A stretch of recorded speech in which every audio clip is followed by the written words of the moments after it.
আপনি এখনো মাত্রই শিক্ষা জীবন হয়তো আপনার শেষের পথে বা শেষ আপনি করছেন, মানে আপনি যদি আরো বেশি পড়াশোনা করেন সেটা তো আপনি করতেই পারবেন, কিন্তু তাহলে আপনার বা আসিফ মাহমুদের বা জনাব মাহফুজের জনাব আসিফ মাহমুদের তাদের ভবিষ্যৎ কি? মানে তারা আপনারা কি করবেন? মানে আপনারা তো রাজনীতিই করবেন, তাই না? মানে আপনারা তো আর চাকরি বাকরি করতে পারবেন না, পারবেন কি? জানি না চাকরি বাকরি করতে পারবো কিনা।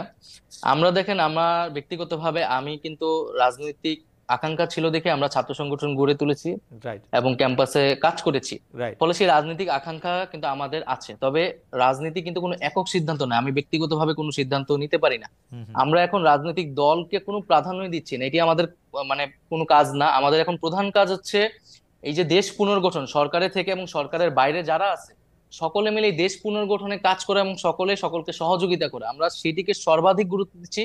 রাষ্ট্র সংস্কারে যে কাজটাকে সফল করে আমরা যাতে গণতান্ত্রিক রূপান্তর করতে পারি। পরবর্তীতে আমাদের এই দায়িত্ব শেষ হলে, নির্বাচন আসলে সেই সময় আমরা হয়তো সেই বিষয়ে একটা সিদ্ধান্ত নিব। হুম। কিন্তু আমরা এই বিষয়ে এখন কোনো সিদ্ধান্ত নিচ্ছি না, সেই উদ্দেশ্যে কোনো কার্যক্রম করছি না। তবে আমরা হ্যাঁ, এখানে বৈষম্যবিরোধী ছাত্র আন্দোলন সংগঠিত করতে চাচ্ছি শিক্ষার্থীদের, কারণ আমরা মনে করছি যে এখনো আসলে আমাদের ভয়ের জায়গাটা কাটেনি। গণ অভ্যুত্থানকে রক্ষা করার জন্য হলেও এবং তার আকাঙ্ক্ষা বাস্তবায়নের জন্য হলেও শিক্ষার্থীদের মধ্যে সেই সাংগঠনিক জায়গাটা থাকা দরকার। নাই, এ ব্যাপারে আমার কৌতূহল আসলে একটু বেশি, সেজন্য আমি একটু জানতে চাইছি যে সত্যি আমি যদি, মানে I can feel for you, যে ধরেন আমি এখন আসছি, এখন এটা 1 বছর থাকবো, 2 বছর থাকবো, 3 বছর থাকবো সরকারের জন্য সেটা আমি জানি না। আমি এখন যেখানে আসছি, আমি যদি এখন রাজনীতি না করি আমাকে আসলে চাকরি করতে হবে, কারণ আমার বিশ্বাস বৈষম্য বিরোধী ছাত্র আন্দোলনের সঙ্গে আপনারা যারা ছিলেন তারা এমন কোনো দুর্নীতির সঙ্গে সম্পৃক্ত হবেন না যে আপনারা 1 বছর 2 বছর সরকারের থেকে এত টাকা আপনাদের হবে যে আপনাদের সারা জীবন আর কিছু না করলে হবে। আপনাদের আসলে আপনি আমি যারা যারা একই ধরনের পরিবার থেকে আসছি, আমাদের আসলে পরিবারটি বয়ে নিয়ে যাওয়ার জন্য আমাদের কাজ করতে হবে কোনো না কোনো কাজের সাথে। সেটা আপনি কীভাবে করবেন মনে করেন যে, বা আপনার পরিকল্পনাটা কি আসলে? মানে এটা তো আপনাকে ভাবতে হবে, মানে আপনি কি ভাবছেন সেরকম? কারণ আপনি না, যদি এখন এটা চাকরি, ভাবি নাই এবং ভাবার সময়ও পাচ্ছি না আসলে। রাইট। কিন্তু যেটা ধরেন, আপনি রাজনৈতিক দল কিন্তু এত সহজ কথা না, রাজনৈতিক কিছু মানুষ জড়ো হইলে একটা রাজনৈতিক দল হয়ে যায় না।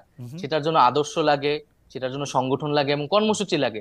এখন আমাদের কাছে কিন্তু সেই সময়টা নাই যে আমরা একটা রাজনৈতিক দলের পিছিয়ে আসলে গড়ে তোলার জন্য সময়টা দিব। আমরা আসলে গভর্নমেন্টে আছি, আপনি পরিস্থিতি বুঝতেছেন, আমাদের এই সময়টা কতটা পরিশ্রম করা লাগতেছে।